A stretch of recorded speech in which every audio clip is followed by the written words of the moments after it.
Guys, on our way to the fishing spot, may nadaanan akong surplus shop.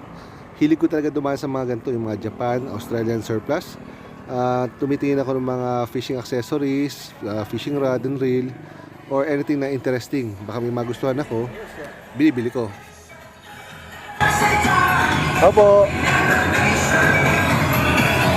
Drink responsibly. This 2020, let us celebrate with one pride, one nation, one Ginebra nation. Drink responsibly. Wala kayo magal pamingwit. Never stop, place your hand with you. Pero nagkakaroon po kayo. Sayang. Ay, kaya nabili pa rin na kami magkakon. Hapon ho. Kahit ito yung mga sima, wala na, ano? Mga palutang. Dati marami pa kami, hindi pa kami kumuha mukha sa Batangas lang. Mga Batangas po. Ayun, sayang. May dumating yung container sa sampo. Next one po. Balik na lang po ako. Madanda. Sana may abutan ako.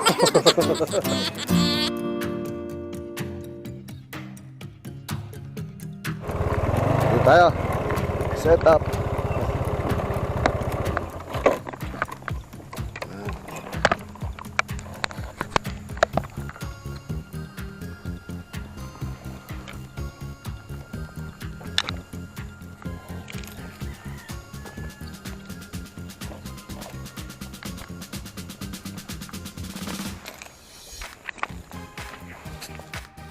Guys, dito sana tayo pupunta ngayon. Kaso, sabi ng mga nakasalubong natin, wala daw masyadong lutang. Eto, panoorin nyo.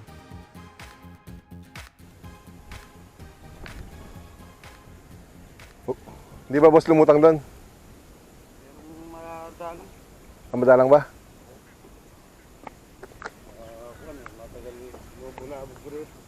Pupunta sana ako rin eh. Huwag na nga.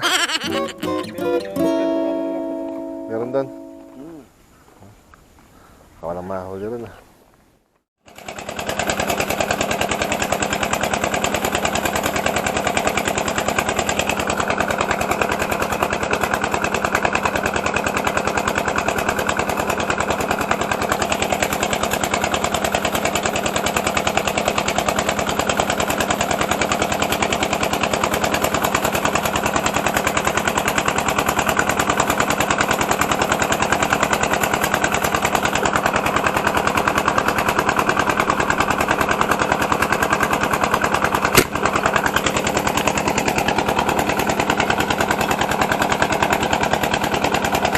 Naman kaya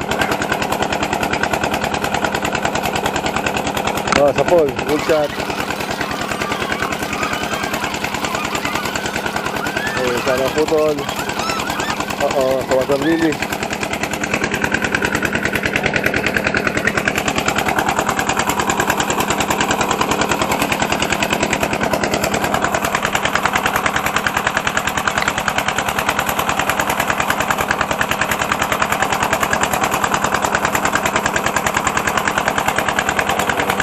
First shot. First shot siya oh. Nice shot. Ganda.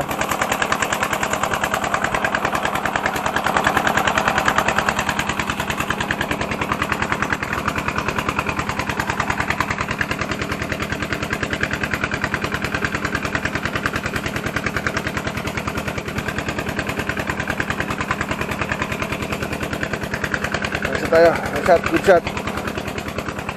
Kaya tinalagyan.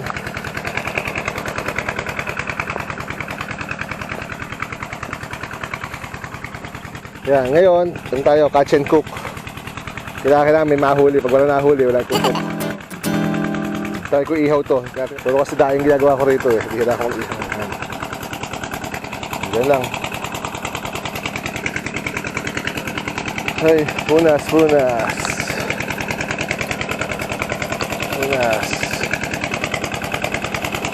Shot.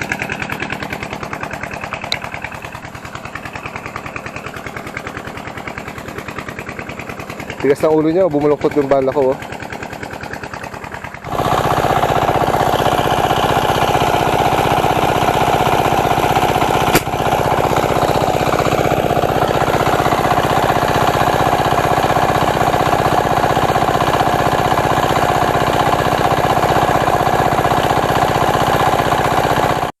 Guys, Dito na nagsimula magloko yung action cam ko.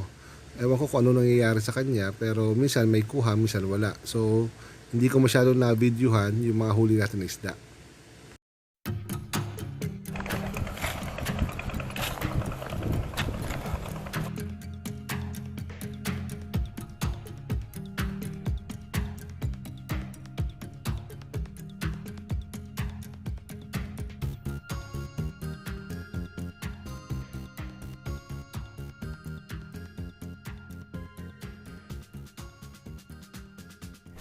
Good morning, good afternoon, good evening. Depende kung nasaan kayo eh. So right now, dito sa place ko, San Simon, tanghali na, kakatapos ko lang mag-lunch.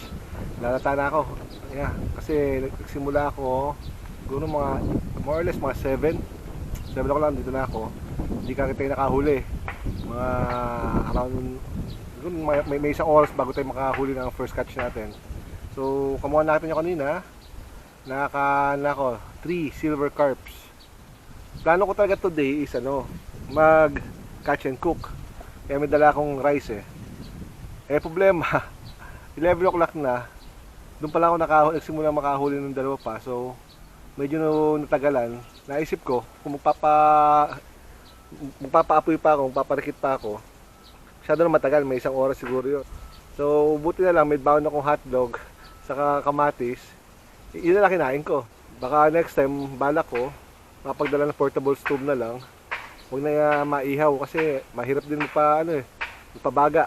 Ayan, so, ayun, hindi natuloy ang catch and cook ko today. Pero, this weekend, may plano ako, is either Saturday or Sunday.